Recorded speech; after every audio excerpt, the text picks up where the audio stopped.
নাম বাদের অভিযোগে আজকেও বিভিন্ন জায়গায় মালদায় অবরোধ, যেমন নারায়ণপুর। মালদার নারায়ণপুরে আজকে 4 ঘন্টা অবরুদ্ধ থাকলো এই রাস্তা। 12 নম্বর জাতীয় সড়ক 4 ঘন্টা বন্ধ থাকলো। বেছে বেছে সংখ্যালঘুদের নাম বাদের অভিযোগ, প্রতিবাদে জাতীয় সড়কে মহিলাদের অবরোধ বিক্ষোভ। ঘটনাস্থলে পুলিশ ছিল, কেন্দ্রীয় বাহিনী ছিল। কালিয়াচক সুজাপুরের পর আজ নারায়ণপুরে অবরোধ।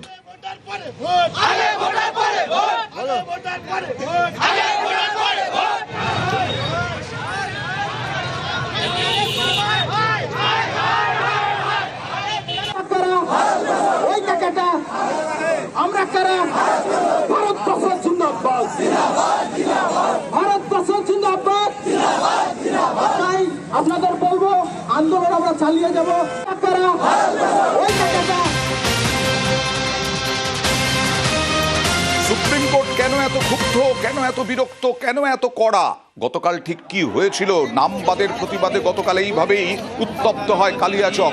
গতকাল দফায় দফায় সকাল থেকে বিক্ষোভ, উত্তেজনা। গতকাল কালিয়াচক 2-এর বিডিও অফিস ঘেরাও, বিক্ষোভ। মধ্যরাত পর্যন্ত অফিসে আটকে থাকেন 7 জুডিশিয়াল অফিসার, অর্থাৎ বিচারক, যারা অ্যাডজুডিকেশনের বিচার করছেন। নামবাদের প্রতিবাদে ঘেরাও, বিক্ষোভ, অবরোধ। 12 নম্বর জাতীয় সড়ক উত্তরবঙ্গ থেকে দক্ষিণবঙ্গ পুরোপুরি বিচ্ছিন্ন ছিল।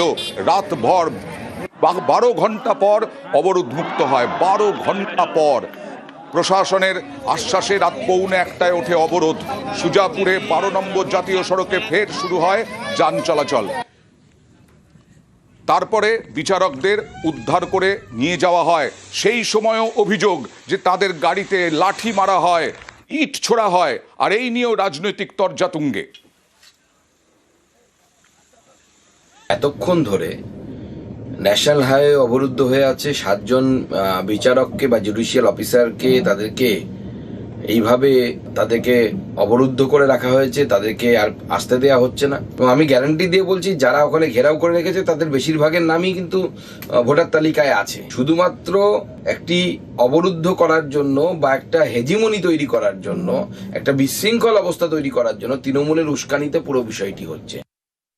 এই ঘটনার গোটা দায় দায়িত্ব নির্বাচন কমিশনের। তৃণমূল কংগ্রেস কিন্তু আইন হাতে তুলে নেওয়ার কোনো চেষ্টাকে সমর্থন করে না। যারা এই ধরনের বিশৃঙ্খলা তৈরি করছে তারা বিজেপির মদতপুষ্ট। গোটা প্লট বিজেপির, আর গন্ডগোলের কুশীলব বিজেপির।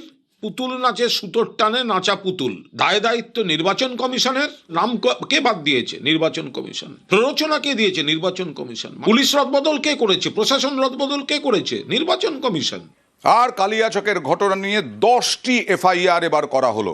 10 এফআইআর করা হলো এবং কি কি মামলা, কি কি ধারা দেওয়া হলো, কথা বলবো প্রতিনিধি অমিতের সঙ্গে। অমিত, সর্বশেষ পাওয়া খবর অনুযায়ী মালদা পুলিশ সূত্র থেকে যেটা জানানো হচ্ছে যে গতকালের যে ঘটনা, সেই ঘটনায় 10টি এফআইআর করা হয়েছে। সেক্ষেত্রে 5টি এফআইআর স্বতঃপ্রণোদিত মামলা এবং বাকি 5টি মামলার ক্ষেত্রে বিভিন্ন যে অভিযোগগুলো এসেছে সে সমস্ত অভিযোগের ভিত্তিতে করা হয়েছে।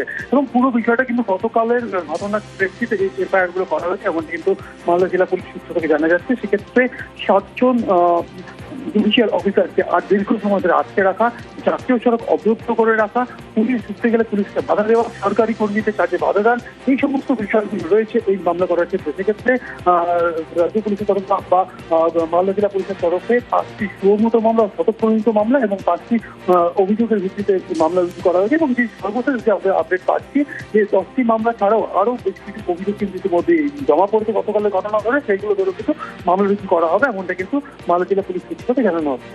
বেশ।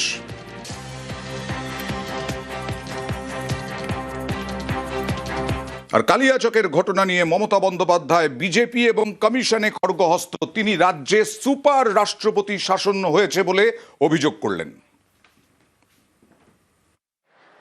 আপনারা জানেন এখন অ্যাডমিনিস্ট্রেশন আমার হাতে নেই। ল অ্যান্ড অর্ডার টোটালটাই আমার হাত থেকে কেড়ে ইলেকশন কমিশন হাতে নিয়েছে। আর ওরা হোম মিনিস্টার অমিত শাহর কথায় চলে, আমার কথাই চলে না। চিফ সেক্রেটারি চেঞ্জ হয়ে গেছে, হোম সেক্রেটারি চেঞ্জ হয়ে গেছে, ডিজি চেঞ্জ হয়ে গেছে। আমার হাত থেকে সব ক্ষমতা কেড়ে নিয়ে ইলেকশন কমিশন এখানে সুপার রাষ্ট্রপতি শাসন চালাচ্ছেন, একদিকে হোম মিনিস্টার আর একদিকে রাজ্যপালকে ডেকে নিয়ে। অশান্তিতে বিজেপির বিরুদ্ধে ষড়যন্ত্রের অভিযোগ, নির্বাচন বাতিল করে রাষ্ট্রপতি শাসনের ষড়যন্ত্র বিজেপি, এরকমই অভিযোগ। বিজেপির কথায় হায়দ্রাবাদ থেকে এসে অশান্তির চেষ্টা তো মমতা বন্দ্যোপাধ্যায়ের। হায়দ্রাবাদ থেকে কেউ উড়ে এলো আর বিজেপি কয়েকটা গদ্দারকে টাকা দিয়ে আপনাদের উত্তেজিত করলো আর আপনাদের দিয়ে রাস্তা অবরোধ করলো, জাজেদের ঘেরাও করলো। রেজাল্টটা কি হলো? আজকে সুপ্রিম কোর্ট বলেছে, ঠিক বলেছেন। আপনারা কি জানেন না সিবিআই করেছে, যারা আন্দোলন করেছে তাদের বিরুদ্ধে, এনআইএ করেছে। বিজেপির এটা গেম প্ল্যান জেনে রাখবেন, এখানকার নির্বাচন ক্যান্সেল করে রাষ্ট্রপতির শাসন জারি করার। আপনারা কি সেটা চান না আপনারা শান্তি চান? যদি আমাকে বিশ্বাস করেন তাহলে দয়া করে কোনো প্ররোচনায় পা দেবেন না। বিজেপির মধ্যেও কমিউনাল লোক আছে, আপনাদের এখানেও কিছু কিছু কমিউনাল লোক ঢুকেছে যারা বিজেপির টাকায় হায়দ্রাবাদ থেকে উড়ে এসেছে আর এখানে টাকা নিয়ে আপনাদের ভোট ভাগাভাগি করার চেষ্টা করছে। মালদার অশান্তিতে সরব মমতা বন্দ্যোপাধ্যায়, কেন্দ্রীয় স্বরাষ্ট্রমন্ত্রীকেও তোপ দাগলেন। কালকে যে ঘটনা মালদায় ঘটেছে, জানি না কারা করেছে, কিন্তু আমার কাছে কেউ কোনো খবর দেয়নি, কারণ এখানকার চিফ সেক্রেটারি আমার সাথে আজ পর্যন্ত কল অন করেনি। আমাকে কোনো ইনফরমেশন এরা দেয় না। জানতে পারলাম রাত্রির 12টার সময় যে জাজেদের ঘেরাও করে রেখেছে। আমি মনে করি মানুষের ক্ষোভ থাকতেই পারে। মুর্শিদাবাদ, মালদা, উত্তর দিনাজপুর জুড়ে বিজেপির গেম প্ল্যান অনুযায়ী আমার ভবানীপুর কেন্দ্রেও জেনে রাখবেন, যেখানেও সংখ্যালঘুদের নাম বাদ দিয়েছে, এখানেও ঢেলে বাদ দিয়েছে। এখানে মমতা বন্দ্যোপাধ্যায় অভিযোগ করলেন যে নতুন যিনি মুখ্য সচিব তিনি কথা বলেন না তার সঙ্গে, এবং কালকের বিষয়েও কোনো খোঁজ খবর দেননি। আর কালিয়াচকে বিজেপির বিরুদ্ধে ষড়যন্ত্র তো বলছেনই, প্ররোচনায় পা না দেওয়ার বার্তা। সিবিআই এনআইএ গ্রেফতার করলে কিছু করার থাকবে না বলেও মন্তব্য তৃণমূল নেত্রীর। রক্ষা করুন বাংলাকে, মুর্শিদাবাদকে রক্ষা করুন, নিজেদের অধিকার রক্ষা করুন। আমি তো বলেছি আপনাদের কাউকে আমি বের করতে দেবো না, কাউকে ডিটেনশন ক্যাম্পে যেতে হবে না, কিন্তু আপনারা নিজেরা যদি আইন হাতে তুলে নেন, সিবিআই গ্রেপ্তার করবে আপনাকে ইলেকশনের আগে, এনআইএ গ্রেপ্তার করবে। আমার হাতে আইন নেই এখন, আমার হাত থেকে সব ক্ষমতা কেড়ে নিয়েছে। এই রকম ইলেকশন কমিশন আমি জানি কোনোদিন দেখিনি। সম্পূর্ণভাবে ব্যর্থ হয়েছেন ল অ্যান্ড অর্ডার মানে প্রশাসনে রাখতে। এটা আমার দোষ নয়, আমার হাতে কিছু নেই, আমার কাছ থেকে সব কেড়ে নেওয়া হয়েছে। এটা ইলেকশন কমিশনের দোষ, তার কারণ তারা নিজেদের লোক বসিয়ে কন্ট্রোল করতে পারেনি, জাজেদের প্রোটেকশন দিতে পারেনি। এটা আমি তাদের নিন্দে করি। আর কিছুক্ষণ আগেই বললাম কেন্দ্রীয় স্বরাষ্ট্রমন্ত্রীকেও তোপ দেখেছেন, অমিত শাহের পদত্যাগ দাবি করলেন। বাংলার ডেমোগ্রাফি জানেন না আর আপনারা বলছেন ডেমোগ্রাফি চেঞ্জ হয়ে গেছে। টোটালটাই অমিত শাহ করিয়েছে, টোটালটাই চক্রান্ত অমিত শাহ ইলেকশন কমিশনকে দিয়ে। তাকে রেজিগনেশন করতে হবে। আমি স্বরাষ্ট্রমন্ত্রীর রেজিগনেশন ডিমান্ড করছি। অপদার্থ একটা স্বরাষ্ট্রমন্ত্রী, বর্ডার আটকাতে পারে না, দেশকে বাঁচাতে পারে না, শুধু বিজেপি করতে গিয়ে দেশটা সর্বনাশ করে দিয়েছে।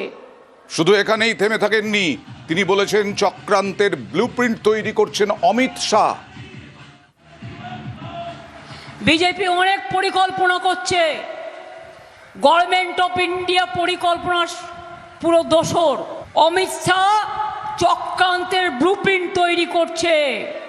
আর আমি অনুরোধ করবো কেউ দাঙ্গায় যাবেন না, কোনো গদ্দারের কথা শুনে এটা বিজেপি প্ল্যান আপনাদের মধ্যে উস্কে দেওয়া। কালকে মালদায় একটা ঘটনা ঘটেছে, তাই নিয়ে সিবিআই দিয়েছে সুপ্রিম কোর্ট, এনআইএ দিয়েছে। রাজ্যের যাদের শোকজ করেছে আমার কিছু বলার নেই, কিন্তু পুরো স্টেটকে একটা মালদার ঘটনা দিয়ে রাজ্যকে যেটা বদনাম করা হয়েছে একটা আন্দোলনের জন্য, আন্দোলন করতেই পারেন, সেটা শান্তিপূর্ণ। যাদের গায়ে হাত দেবেন না, যাদের কাছে কেউ যাবেন না দয়া করে।